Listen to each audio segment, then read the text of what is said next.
À la surprise générale, Microsoft a présenté Windows 11. Bon, la surprise vite fait parce qu'en fait on était au courant depuis un mois, mais ils ont quand même annoncé des choses intéressantes et on va en parler. Pendant près d'une heure, Panos Panay et toutes ses équipes ont présenté les nouveautés de Windows 11. Nous, on en a sélectionné quelques-unes, les nouveautés les plus importantes, celles qu'il fallait absolument retenir. Et puis après, on expliquera les différents prérequis, les questions qu'on peut se poser encore sur ce Windows 11 et les réponses que l'on a déjà de la part de Microsoft. Mais alors, ce Windows 11, il a quoi de nouveau et est-ce qu'il justifie son nom? Parce que évidemment, Microsoft donc abandonne le nom Windows 10 après 5 ans d'utilisation. Donc on a intérêt à avoir quand même pas mal de nouveautés à se mettre sous la dent. La première et la plus importante, c'est celle que l'on avait déjà vue dans notre vidéo précédente, donc on va pas revenir en détail dessus, c'est les changements autour de l'interface de Windows. Avec la vidéo de présentation officielle de Microsoft, on a pu apercevoir une version ultra propre de cette nouvelle interface qui met à l'honneur des effets de transparence, des effets un peu de vitre arrondie pour tout ce qui va être les fenêtres du système. Donc on a vraiment une refonte, en tout cas en surface de toute l'interface, l'explorateur de fichiers, les applications de Microsoft Office, le menu démarrer, le fameux, qui est maintenant au centre de l'écran. Tout ça, ça a été refait pour donner un coup de frais à Windows et vraiment une goutte de modernité. Au détour d'une vidéo dédiée aux développeurs, après la conférence, on a même pu apercevoir le nouvel explorateur de fichiers. Alors c'est pas une refonte incroyable de l'explorateur de fichiers qui datait pourtant de Windows 7, mais on a les nouveaux éléments graphiques de Windows qui sont bien présents, les effets de transparence, de surrelief, on a tout ce qui va faire l'identité de Windows 11. On aura enfin quelque chose de complètement cohérent pour l'utilisateur. Mais ça, du coup, on l'avait déjà découvert avec la bêta qui avait fuité de Windows 11. Non, la vraie grosse nouveauté de cette soirée, c'est le Microsoft Store qui a enfin été complètement refait. D'abord, ce Microsoft Store, il a une fonction assez incroyable. Il va permettre de télécharger et installer correctement les applications et les jeux. Incroyable? Bah oui, parce que chez Microsoft, depuis 2015, on n'était pas encore capable de télécharger correctement sans bug des jeux. Et ça, c'est vraiment une révolution chez Microsoft. Plus sérieusement, en dehors de cette refonte technique et d'interface, surtout Microsoft a annoncé une vraie ouverture aux développeurs externes de son store. Désormais, ils pourront proposer n'importe quel type d'application sur la boutique de Windows 11, et donc même des géants comme Adobe ou Disney pourront proposer leur application officielle facilement sur la boutique sans devoir recoder complètement une application dédiée à Windows 11. Si tout ça fonctionne correctement, on va peut-être enfin pouvoir dire adieu à aller sur Google pour chercher chaque application à la main, télécharger les .exe, les setup.exe, les lancer, faire les suivants, ok, tout ça, ce serait du passé. Et pour remplir son Microsoft Store, Microsoft a deux arguments très solides. D'abord, le premier, c'est qu'ils vont enfin permettre aux développeurs de toucher 100% du chiffre d'affaires qu'ils font sur leurs applications.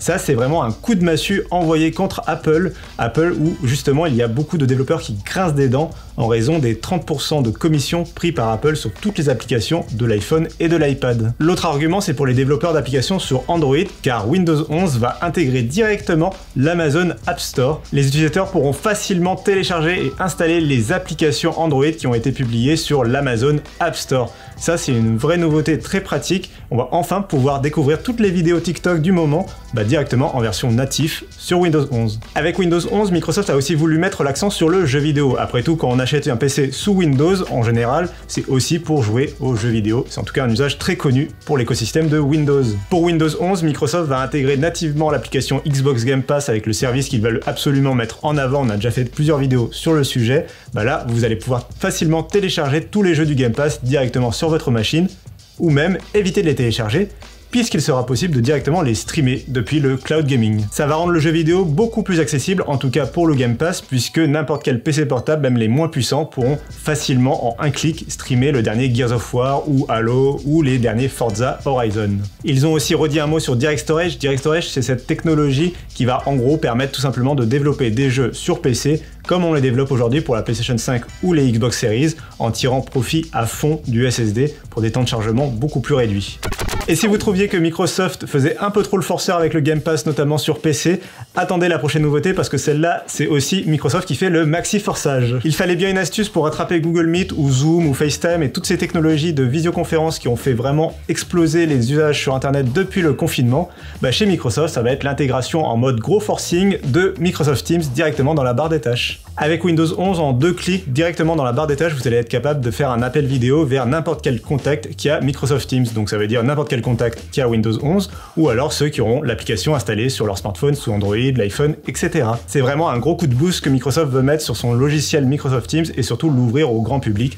Aujourd'hui, Microsoft Teams, il est surtout utilisé en entreprise. Microsoft, ils aimeraient bien que vous l'utilisiez aussi pour appeler votre grand-mère le week-end.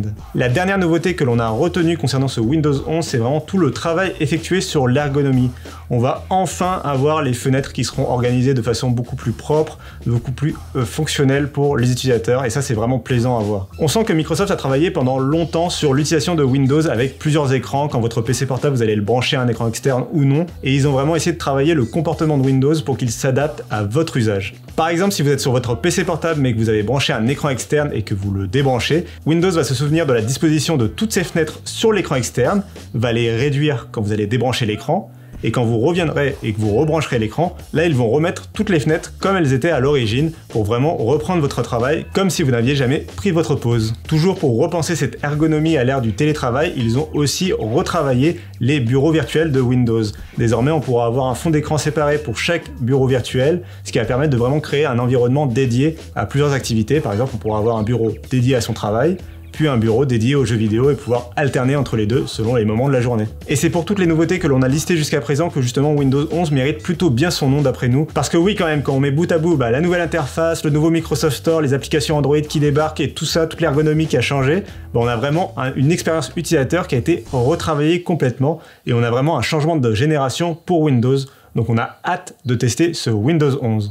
Et justement, vous vous demandez peut-être quand est-ce que ce Windows 11 y sort, c'est justement le moment de répondre à toutes vos questions. Alors Windows 11, ça sort quand? Ça sort cet automne, probablement au mois d'octobre, d'après les données internes de Microsoft. Est-ce que Windows 11 sera gratuit? Évidemment oui, comme Windows 10 en son temps, il y aura une mise à jour gratuite pendant au moins toute l'année 2022. Si vous avez une machine qui est sous Windows 7 ou Windows 10, vous pourrez facilement le mettre à jour vers Windows 11. Est-ce qu'on peut tester une version bêta de Windows 11? Oui, Microsoft ressort son programme Insider qui permet de tester en avance les nouvelles versions de Windows, et la première bêta de Windows 11, elle sort dès la semaine prochaine. Est-ce que Windows 11 est compatible avec mon PC? C'est la question à 11 millions ou quelque chose comme ça d'euros, mais en tout cas c'est la question à laquelle il est très difficile de répondre aujourd'hui, notamment parce que Microsoft n'est pas ultra clair sur les prérequis pour Windows 11. Microsoft propose un logiciel qui s'appelle PC Health Checker et qui justement permet de vérifier directement si votre machine elle est compatible avec Windows 11. Mais ce serait beaucoup trop facile si c'était marché comme ça. Microsoft oblige, cette application elle a été lancée un peu trop tôt, elle est clairement pas finalisée et des fois elle va vous dire que votre machine elle est pas compatible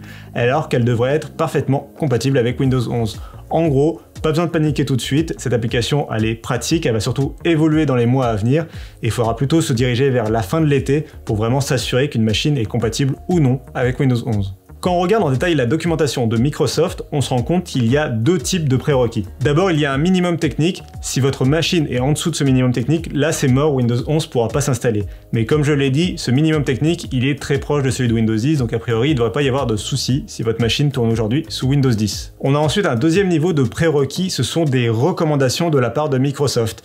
Dans leur documentation, ils explicitent que si votre machine ne correspond pas à ces recommandations, Windows va vous afficher un message d'avertissement avant l'installation de Windows 11.